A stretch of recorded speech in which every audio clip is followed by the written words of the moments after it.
Bueno, ¿quién es usted? Yo me llamo Mehrdad Mikaim, para facilidad es como verdad, pero con M, Mehrdad. Yo soy originario de Irán, antiguo Persia. Llevo casi 37 años viviendo en México y pertenezco a la fe Bahá'í. En la fe Bahá'í no tenemos ningún sacerdote. Yo soy un Bahá'í normal, pero que me encanta el tema de religión. Por eso a veces vienen para que me hagan una entrevista. Sí. ¿Nos puede hablar un poco sobre qué es su religión? Sí, con mucho gusto.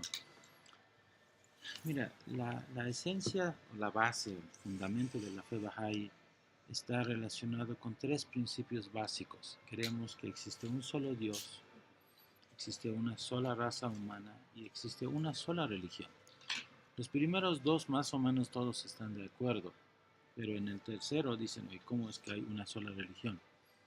Resulta ser que las distancias, la ignorancia, el estado inmadurez de la humanidad ha hecho que la humanidad se ha privado de entender que la realidad y la esencia de todas las religiones es una sola. Pero si lo estudiamos, encontramos que todos tienen tantas cosas en común que es sorprendente. Y la fe Bahá'í es la primera vez una religión que explica y establece que el fundamento de todas las religiones es una sola. Y explica por qué. Que la fe Bahá'í es la expresión más reciente de la comunicación de Dios con el hombre. Definimos que la religión es simplemente una expresión de educación que viene de Dios para el hombre y por lo tanto necesita evolucionar. Entonces, la fe Bahá'í, porque es una religión evolucionada, no es mejor ni es peor. Todas las religiones son muy buenas, pero están diseñadas para la época que vienen a educar al hombre. Entonces explica eso, dice, Dios, la esencia de Dios es inconocible, el hombre no lo puede conocer, tampoco lo puede describir, solo puede aceptar que existe. ¿Sí? Okay. Esa es la percepción de la fe Bahá'í de que quién es Dios. Ahora, dicen, este Dios creó a todo el universo y entre todas las cosas que creó, creó al hombre y lo elevó a un rango tan especial que lo considera como que el hombre fue creado a su propia imagen y semejanza. Y otro error que cometió el hombre, creo que esa imagen y semejanza tiene que ver con el parecido físico. Y ese es un error. El parecido del hombre hacia Dios tiene que ver con caracteres espirituales. Entonces Baha'u'lláh lo explica, dice que el momento de que se forma el feto, de los mundos espirituales de Dios se le asocia a este feto un alma que tiene dimensiones espirituales. En otra palabra, no está hecho de ningún material y no está limitado por tiempo ni espacio. ¿Sí? Entonces, este alma asociado junto con el feto forma el ser humano. Y el alma hace que el cerebro del ser humano sea capaz de hacer muchas cosas, lo que los animales no lo pueden hacer. El alma permite que podemos imaginar, podemos usar símbolos. El lenguaje de nosotros que hablamos es un simbolismo muy evolucionado, porque a través de decir ciertos sonidos crea una imagen en tu mente y en tu mente. Ese simbolismo, los animales no lo tienen. Hacen gritos de peligro, a lo mejor. Sí, pero no está, ni queda cerca. Por más que tratan de demostrar que el hombre es evolución del mono, eso es muy lejos de ser realidad. Esa es una de las cualidades del alma. La otra es la creación. El hombre es creativo, inventa. Ahora, estas son las cualidades del alma que lo podemos nosotros visualizar, pero hay otras cualidades que son más importantes, pero que no lo alcanzamos a ver. Por eso vienen estos seres especiales para educarnos.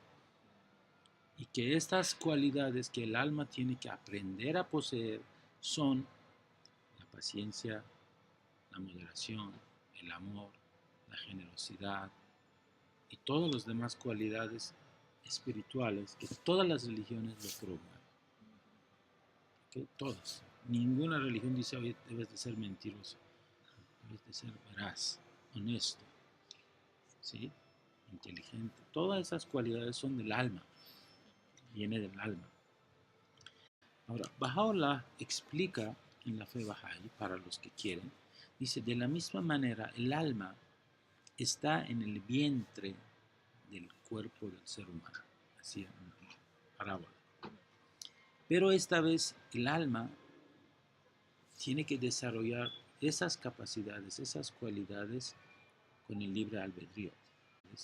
Pero para esto necesita un maestro, alguien que le eduque, porque tiene que tomar decisiones.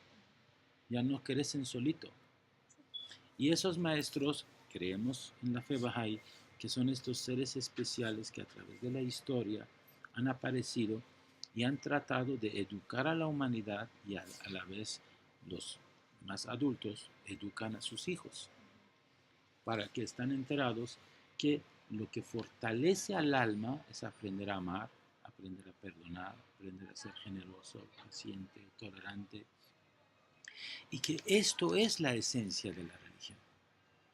Baha'u'lláh explica, dice, la religión tiene dos partes, así en general, no necesariamente, pero hay una parte que es muy sencillo y fácil de entender, pero es lo esencial de la religión. Y por lo tanto es muy difícil llevarlo a cabo. Pero hay una parte de la religión que es respuesta a cuestiones filosóficas y conceptos muy abstractas de la religión, que normalmente no requieren ningún tipo de ejecución. Están a nivel de creencia. Y desafortunadamente estas partes son muy difíciles de entender, muy difíciles de razonar, pero se han convertido como la parte más importante de todas las religiones y han creado tantos pleitos. Si usted lee cuál es el problema entre los católicos y protestantes, los testigos de Jehová y los evangelistas, y hay 2.500 grupos cristianos en el mundo, ¿en qué se difieren? En las interpretaciones de las cosas complejas de Dios, entonces es más importante. Pasan toda la vida discutiendo cosas que no tienen nada que ver con los hechos. Y si tú lees la Biblia, tampoco trata de dar mucha importancia de estas cosas, sino que la gente se pone a platicar de esas cosas y lo consideran como teología.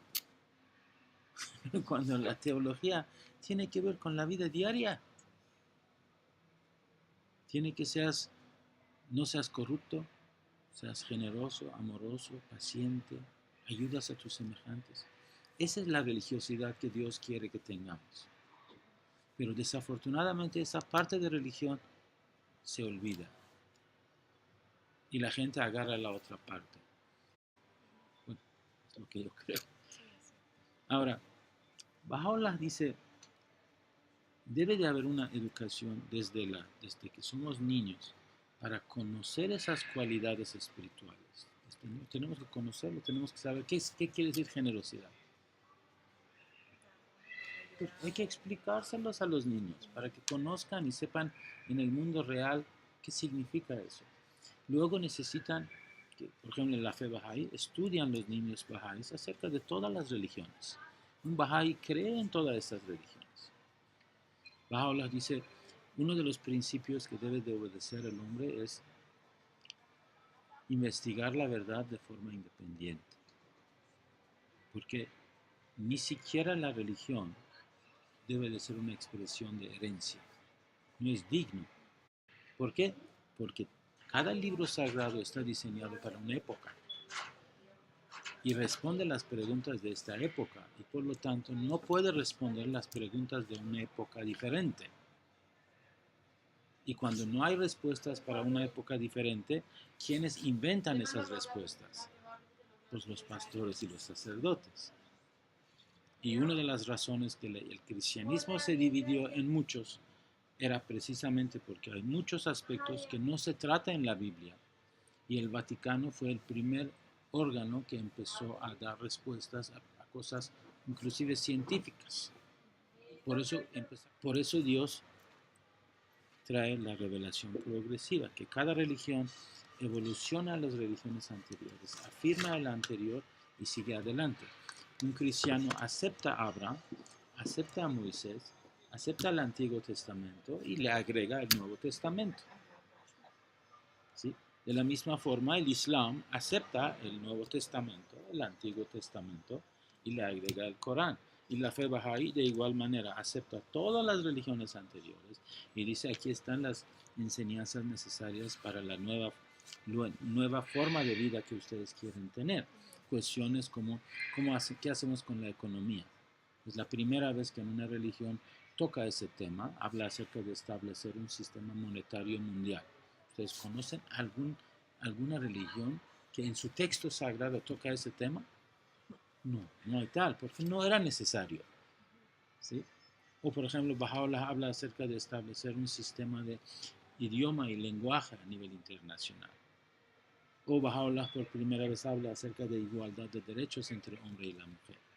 Establecer un sistema de educación universal y obligatorio para todo el mundo. Eliminación de extrema pobreza y riqueza en el mundo. ¿Sí? O que la religión y ciencia están en total armonía y deben de esforzarse para que sean dos alas para el ser humano. Hasta los cristianos, muchos católicos cristianos creen que la creencia ya con eso es suficiente. ¿Por qué? Porque la Biblia, Jesucristo dice, tus hechos no te salvan, solamente la fe te salva. No sé si lo han escuchado. Sí. Pero ¿por qué no leen todo el resto de la Biblia para que sea contextualizado? Tener fe significa que tú asumes, aceptas que Él es el maestro y le sigues.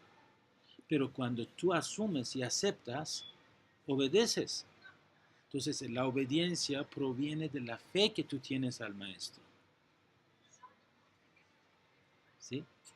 Entonces los hechos se convierten en los frutos por los que conocerás a las personas. Si tú quieres saber si alguien realmente tiene fe en Jesucristo, ve qué tanto obedece a Él. Si le obedece en todos los aspectos, sí tiene fe. Pero si no tiene hechos, no tiene fe. Cree que tiene fe. Dice que tiene fe. Pero no lo tiene. Ahora, estos tipos de confusiones han paralizado el desarrollo espiritual de la humanidad. Por eso tenemos tanta corrupción. Porque la gente cree que yo puedo hacer y deshacer lo que me dan las ganas. Al fin, el sábado o el domingo voy a la misa, ahí pido perdón y borrón y cuenta nueva. Y el lunes va de nuez. Esto no es así. La religiosidad es algo mucho más serio. Mucho más serio que esto. Es la forma de que forma el carácter y hace que el hombre se vuelva alguien integral. ¿Y cuál es su punto de vista o su creencia sobre la muerte? ¿Cree que hay una vida después? Claro que sí. Igual como el ejemplo que le dije del bebé. Cuando nosotros dejamos el cuerpo, el alma entra a un mundo tan maravilloso que no lo podemos ni siquiera imaginar. La felicidad yo siempre lo defino como un esfuerzo para que lo que debemos de hacer nos guste hacerlo. Pero yo creo que el mundo será mejor si todo el mundo practica la religiosidad.